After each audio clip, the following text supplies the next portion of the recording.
Assalamualaikum warahmatullahi wabarakatuh. Selamat pagi semua. Saya sebagai moderator akan memperkenalkan anggota kelompok dari kelompok 2. Yang pertama, Arini Larasati. Yang kedua, Fariha Dwi Kamala. Dan yang terakhir, Intan Marcella. Kami berasal dari Tadris Bahasa Inggris kelas A. Kami akan mempresentasikan hasil diskusi kami dari materi kuliah Ulumul Quran, yaitu mengenai Ulumul Quran dan sejarah perkembangannya. Apa arti dari Ulumul Quran? Kata ulum merupakan jamak dari kata ilmu. Ilmu berarti al-fahmu wal idrok, paham dan menguasai. Kemudian, arti kata ini berubah menjadi permasalahan yang beraneka ragam yang disusun secara ilmiah. Definisi Ulumul Quran. Yang dimaksud dengan Ulumul Quran ialah ilmu yang membahas masalah-masalah yang berhubungan dengan Al-Quran dari segi asbabun nuzul, sebab-sebab turunnya Al-Quran, pengumpulan dan penertiban Al-Quran, pengetahuan tentang surah-surah Mekah dan Madinah, dan lain sebagainya.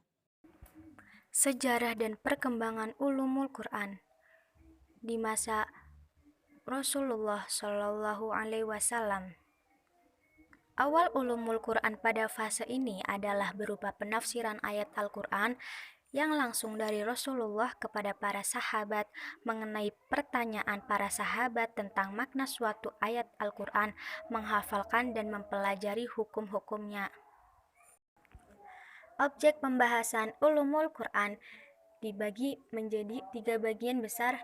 Yang pertama, sejarah dan perkembangan ulumul Quran yang meliputi sejarah rintisan ulumul Quran di masa Rasulullah Shallallahu Alaihi Wasallam, sahabat, tabi'in, dan terus berkembang dari zaman ke zaman. Yang kedua, pengetahuan tentang Al-Quran yang meliputi makna Al-Quran, karakteristik Al-Quran, nama-nama Al-Quran, wahyu turunnya Al-Quran, dan seterusnya. Yang ketiga, metodologi penafsiran Al-Quran yang meliputi pengertian tafsir dan takwil, syarat-syarat musafir dan adab-adabnya, sejarah dan perkembangan ilmu tafsir, kaidah-kaidah dalam penafsiran Al-Quran, dan seterusnya. Tujuan dan faedah mempelajari ulumul Quran. 1. Agar mengetahui persyaratan-persyaratan dalam menafsirkan Al-Quran. 2. Mengetahui ilmu-ilmu lain yang dibutuhkan dalam menafsirkan Al-Quran. 3. Agar mengetahui cara dan gaya yang digunakan oleh para musafir atau ahli tafsir dalam menafsirkan Al-Quran. Kesimpulannya ialah, ulumul Quran adalah ilmu yang membahas segala hal yang berhubungan dengan Al-Quran dan ilmu-ilmu yang disandarkan kepada Al-Quran sebagai penunjang untuk memahami Al-Quran secara luas dan mendalam. Sekian dari kami. Jika ada salah kata, kami mohon maaf. Segala kesempurnaan datang dari Allah dan segala kekurangan berasal dari diri kita sendiri. Dan kami mengucapkan banyak terima kasih kepada teman-teman yang telah memberikan kesempatan kepada kami untuk mempresentasikan hasil diskusi kami pada hari ini.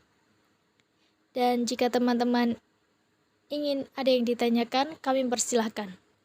Unzur maqala wala tanzur man qala. Wassalamualaikum warahmatullahi wabarakatuh.